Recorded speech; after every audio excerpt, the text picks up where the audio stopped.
Friends, હું નીતા જાદવ અંકલેશ્વરથી.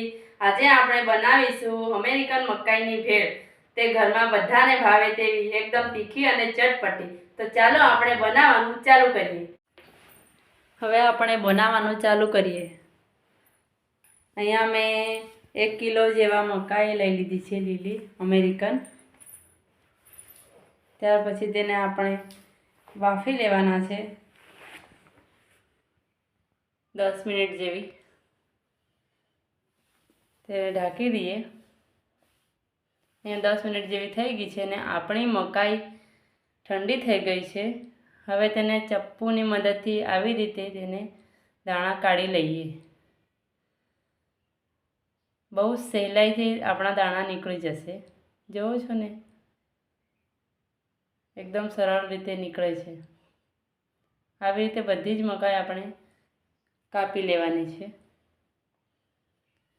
હવે આપણે એમાં એક વાટકો લઈ અને તેમાં આપણે ભેળ બનાવવાનું ચાલુ કરીએ.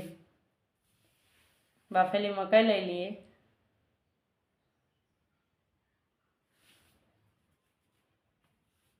હવે એમાં આપણે કાપેલા ટામેટાં ઉમેરી દઈએ થોડા.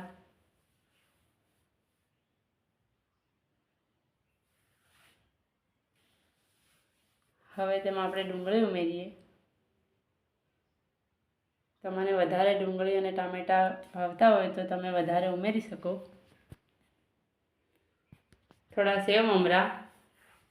ગુજરાતી ઘરોમાં બધાના ઘરે સેવ મમરા તો હોય જ છે.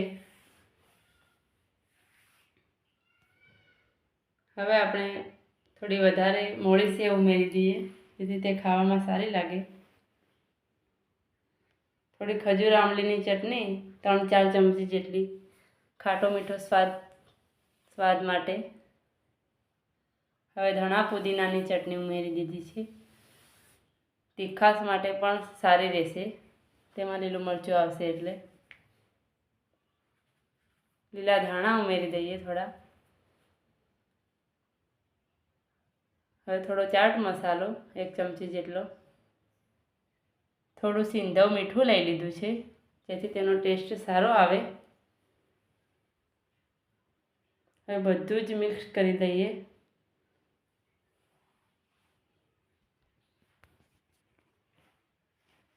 હવે અહીંયા થોડું લાલ મરચું પાવડર લઈ લીધું, તેને પણ મિક્સ કરી દેવાનું છે.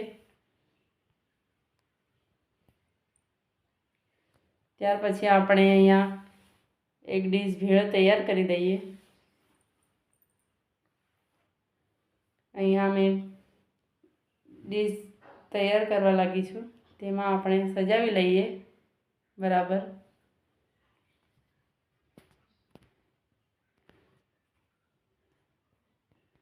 આવી રીતે તમે ઘરે ભેળ બનાવશો તો ખૂબ જ સારી લાગશે. એકવાર જરૂરથી ટ્રાય કરજો મારી રીતે બનાવવાનું. તો તમારા ઘરમાં બધાને જ ભાવશે. એકદમ તીખી અને ચટપટી બનશે. બપોરે કશું ખાવાનું મન ના થાય તો તમે આ ભેળ બનાવીને ખાઈ શકો છો. આવી રીતે બધું જ આપણે થોડું થોડું પાછું ઉમેરી લેવાનું છે.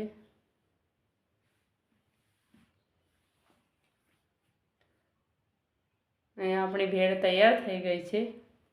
તો વિડીયો લાઈક, શેર અને સબસ્ક્રાઈબ કરવાનું ના ભૂલતા. જરૂરથી કરજો. બિલકુલ 15 મિનિટમાં બનીને તૈયાર થઈ જશે ચટપટી ભેળ. તો તે જરૂરથી બનાવજો.